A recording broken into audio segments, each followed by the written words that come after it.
Hey guys, I haven't posted for a while. My son's getting married in 2 days. One of the things I've been doing is painting a bedroom.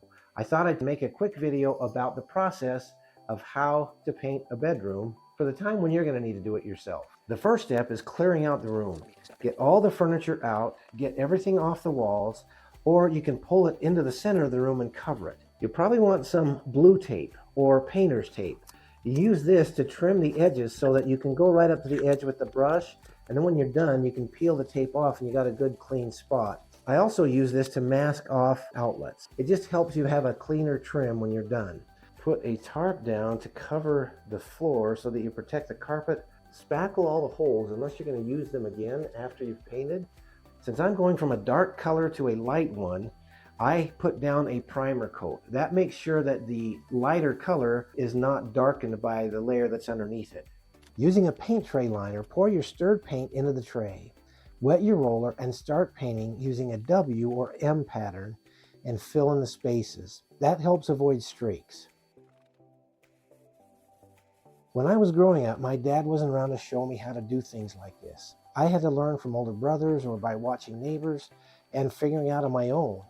If that's you, then I understand exactly what you're going through. Use a good brush to paint the corners and edges. Most paints are latex or water-based, meaning you can clean your brushes with warm water and mild soap. I don't try to reuse rollers. Use white paint for windowsills and trim. Touch up any spots you need to and then let the paint dry. After it's dry, put the furniture back where you want to, vacuum the floor, and put the room back together.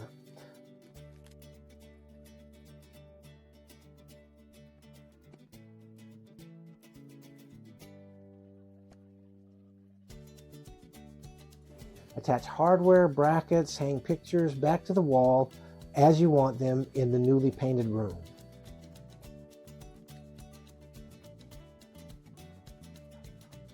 A fresh coat of paint can completely change a room. And the same thing is true for your life. You can start fresh, even if you had a challenging childhood.